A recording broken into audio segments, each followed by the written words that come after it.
Ok, parfait, donc salut à tous, j'espère que vous portez extrêmement bien. Donc, aujourd'hui, vidéo crypto-monnaie. Donc ces derniers jours, on a énormément présenté l'or, hein. C'est vraiment l'actif qui vous plaît le plus sur la chaîne. Donc je pense que c'est l'actif qu'on va le plus représenter, hein, tant que c'est celui qui vous plaît le plus. Et voilà, en ce moment, il y a une très grosse chute sur l'or. Donc qui dit chute, dit opportunité. C'est exactement le cas sur les crypto-monnaies, par exemple sur l'AVAX, hein, AVAX USD, la crypto-monnaie que l'on va analyser ensemble aujourd'hui. Très bien. Donc voilà, on voit qu'on est très très loin de la TH, hein. Donc si la TH est cassée au prochain bull run, ça nous ferait une performance voilà, de plus de 1300%. Donc ça nous fait une performance vraiment vraiment incroyable. Surtout quand on compare voilà, à la bourse, au 10% moyen annuel. Les crypto-monnaies, c'est vraiment excellent. Lorsqu'on a une très bonne gestion, un bon money management, on peut vraiment avoir des performances incroyables et toujours en spot. Vous savez, moi je ne traite absolument pas les futurs, ni effet de levier, ni rien du tout. Et voilà, pour les plus sceptiques, n'hésitez pas à aller voir mon groupe Telegram qui est en description. Je partageais à un moment énormément mes trades. Voilà, et en ce moment, je suis pas mal sur Twitter. Je viens de créer un compte Twitter hier. Donc n'hésitez pas à aller voilà, rejoindre mon compte Twitter. J'analyserai les performances en temps réel. Mon groupe Telegram également, où je partagerai tout ça en temps réel. Voilà, j'ai pas mal d'idées en tête. Donc n'hésitez pas à les rejoindre surtout Telegram. Tous mes réseaux, hein, si vous pouvez, mais surtout Telegram et Twitter. Je serai extrêmement actif là-dessus, tout simplement. Donc on est ici sur la VAX, on a eu un très beau mouvement aussi, hein. Donc on a eu une très très belle performance ici. Voilà, on a fait un plus de 1000%. Ensuite là on a tout simplement la très grosse chute, hein. Toutes les crypto-monnaies ont énormément chuté, très bien. Et ici on a laissé un très beau bloc institutionnel, ok. Donc le dernier mouvement haussier avant la baisse, on voit clairement ici, hein, ce dernier mouvement haussier avant la baisse, représenté par ce beau rectangle. Donc lorsque l'on viendra, selon moi, hein, lorsque l'on viendra dans cette zone-là, on aura très certainement un très beau retracement. Donc par exemple, certains se disent oh, bah, comment est-ce que tu trades si tu trades pas avec les effets de levier. Par exemple, voilà, par exemple, j'achète ici, je revends dans cette zone-là. Puis si j'ai une belle distribution, par exemple, je revends à la cassure. Exemple clair, tac. Après, bien sûr, même en plus petit time frame, hein, j'achète, je revends. Même en plus petit time frame, mais là, on va faire une analyse vraiment en petit time frame, on va faciliter la chose. Si par exemple, on arrive comme ceci, on a une belle distribution, je revends ici, tout simplement. Admettons que nous ayons ici un très beau bloc institutionnel. Donc j'achète ici, je revends exactement ici à la cassure. Ensuite ici, nous revenons dans ce bloc institutionnel, donc ici, ce dernier mouvement baissier avant la hausse. Admettons que nous ayons une très belle accumulation. Bah, je rachète ici, tout simplement. Ainsi de suite, ainsi de suite. Voilà, je ne traite pas, entre guillemets, bêtement en DCA. Même si pour un débutant, c'est très bien le DCA, hein, par exemple, mettre chaque mois une certaine somme. Mais nous, vu que l'on a une très bonne, en tout cas, une bonne compréhension des mouvements du marché, comment est-ce que la smart money fait bouger le marché, bah, on utilise tout simplement nos connaissances pour tout simplement optimiser un maximum nos poids d'entrée, tout simplement. Très bien. Donc très bon mouvement baissier, nous allons voir en détail ce qui se passe, tout ça en plus petit time frame. Donc on va en daily. Ok, donc en daily, on remarque quoi ici que l'on a une très belle zone de QL. Ok, donc on va voir est-ce que c'est des EQL exacts. On a l'impression que c'est des EQL exacts ici, mais plus on zoome, on voit qu'on ne vient pas taper pile poil au millimètre près.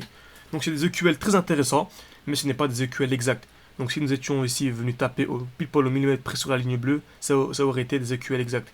Et vous savez que les EQL exacts, surtout en daily, c'est 100% de chance que ces EQL soient liquidés. Ok, donc c'est quand même des EQL intéressants, donc on va quand même les garder. Ça peut être très très intéressant. Et ici, c'est également intéressant. Pourquoi pas, si l'on vient liquider ces EQL, pourquoi pas, vraiment pourquoi pas. Après moi, notre but à nous, c'est d'essayer d'acheter le plus bas possible. Donc ça peut être intéressant. On remarque qu'on a ici un très beau bloc institutionnel. Donc le dernier mouvement baissier avant la hausse. Donc si ces EQL sont liquidés, j'ai bien dit ici, j'attendrai une petite accumulation dans cette zone-là pour effectuer un mouvement haussier. Après, bien sûr, on peut très bien ne pas venir liquider. Très possible. Vu que ce n'est pas des EQL exacts, il n'y a pas 100% de chance que ce soit liquidé, mais il y a quand même un petit pourcentage. Ok. Donc on a eu ce mouvement baissier, très bien, mouvement baissier, excellent. Donc accumulation, très bien, donc on a eu l'accumulation ici, création de QL. On est venu taper une fois, deux fois, trois fois, quatre fois, à peu près au même niveau. On a tracé, on a relié les points, ça nous fait un bon petit rectangle, très bien.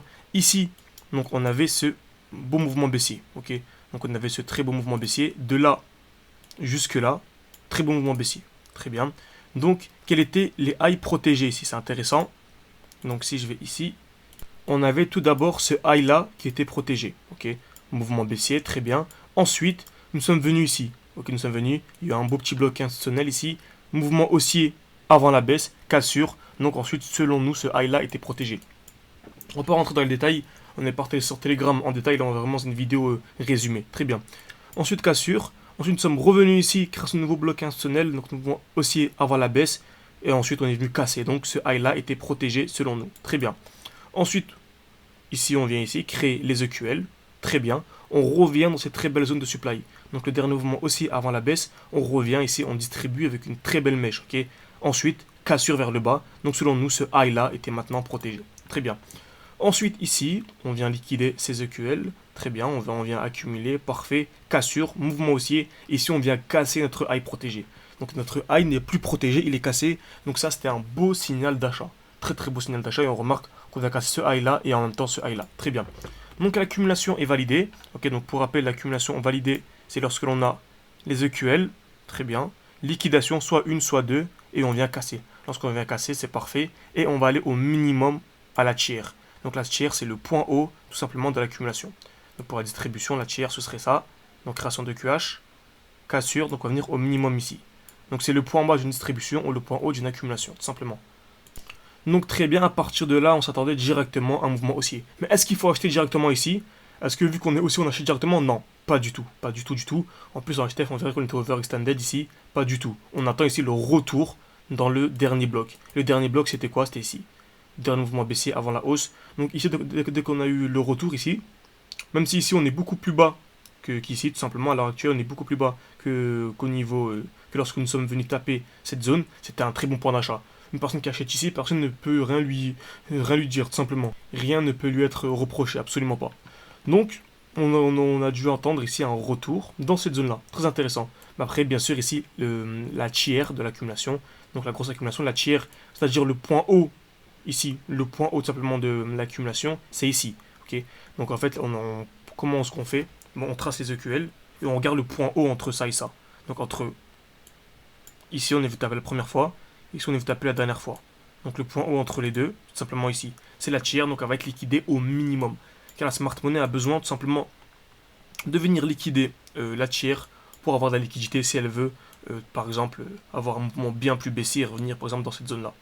Très bien.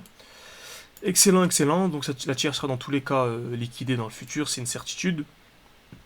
Ensuite, on a eu le mouvement baissier, la cassure. On attend déjà un retour à l'intérieur. Ici, on est venu créer des EQH. Ok, on est venu créer de très très beaux EQH. Ces EQH seront dans tous les cas liquidés également. Très bien. On a le mouvement baissier. On revient dans cette zone-là. Ici, très belle mèche, donc très belle liquidité. Ok, donc très belle liquidation tout simplement. Ici, on remarque quoi à l'heure actuelle? On a une très belle zone de QL. Et là, par contre, c'est des EQL exacts. Plus je zoome, plus c'est vraiment des EQL exacts. En plus, c'est en 1 heure, ok. Donc, c'est vraiment des EQL forts, ok. Donc, plus les EQL sont en peu time frame, et plus ils sont forts, tout simplement. Car des EQL en 1 seconde, voilà, il se peut qu'ils ne soient pas vraiment toujours liquidés. Même si, voilà, en général, c'est un petit mouvement en 1 seconde qui va liquider des EQL en 1 seconde. Donc là, vu que c'est en 1 heure, c'est comme un mouvement assez intéressant qui viendra liquider ces EQL. Donc, je m'attends à la liquidation clairement de ces EQL, ok. Pour moi, une très très grosse probabilité qu'on vienne liquider les EQL ici. Et en plus de cela, on a ici des très beaux EQH. Okay, on remarque clairement qu'on a des EQH. Est-ce que c'est des EQH exacts? Oui. On va taper une fois, deux fois au millimètre près. Très bien. Donc, vu que nous sommes haussiers, on pourrait s'attendre à la liquidation des EQL, puis la liquidation des EQH. Après, on peut très bien avoir EQH et EQL. On peut très bien avoir d'abord EQH et ensuite EQL, mais cela voudrait dire que nous allons avoir un beau mouvement baissier encore. Okay, mais si on s'attend directement à une hausse dès maintenant, ce sera d'abord EQH, et ensuite, d'abord EQL, pardon, et ensuite EQH. C'est totalement logique. Si on a ici des EQL, des EQH, nous sommes ici. Si la smart money veut faire monter le marché, elle va faire d'abord la liquidation des EQL, puis les EQH. Elle ne va pas aller s'embêter à faire EQH, EQL, EQH, vous voyez, ça fait trop de mouvements pour la smart money, c'est d'être le plus efficace possible, tout simplement. Donc parfait, donc en plus, ici on est dans un très beau bloc institutionnel, donc le dernier mouvement haussier avant la baisse. Donc pour toutes les personnes qui s'attendent à la liquidation des EQL en premier lieu, c'est une très belle zone ici pour revendre ses AVAX, ok. Une personne qui revend ses AVAX à l'heure actuelle, pour les racheter plus bas, à une performance de plus de 17%, au minimum. Plus de 7%, vous voyez, ça se déroule durant ce laps de temps, en moins de 10 jours. Donc c'est vraiment très intéressant. Quand on compare ça avec ceux qui traitent des kits bourres, les effets de levier, etc., pour les débutants, pour leur gratter des affiliations sur Binance, etc. Voilà, moi je suis vraiment full spot, et même si vous entrez, voilà, vous êtes débutant, vous faites n'importe quoi, dans tous les cas c'est haussier, les crypto-monnaies sont très haussières, si vous avez sur des crypto-monnaies qui ont des projets solides, c'est extrêmement haussier, donc voilà, même si vous faites n'importe quoi, vous attendez au prochain bull run, voilà, au top du Bitcoin, lorsqu'il sera à 80 000, et vous sortez tous vos altcoins, tout, et je vous promets que vous serez en gain, bien sûr, si vous avez sur pas n'importe quelle crypto-monnaie, je vous parle pas des shitcoins ou quoi, vraiment des crypto-monnaies solides, Solana, Avax, Dogecoin, Ethereum, surtout Ethereum, Bitcoin. C'est des crypto-monnaies que je vous partage tout simplement. Donc c'est la fin de la vidéo, j'espère qu'elle vous a plu, n'hésitez pas à me rejoindre sur Twitter et surtout sur Twitter et sur Telegram. Simplement j'espère que cette vidéo vous a plu, n'hésitez pas à me mettre simplement vos idées d'actifs en commentaire, ce sera un plaisir d'analyser vos actifs. Merci à tous, à la prochaine.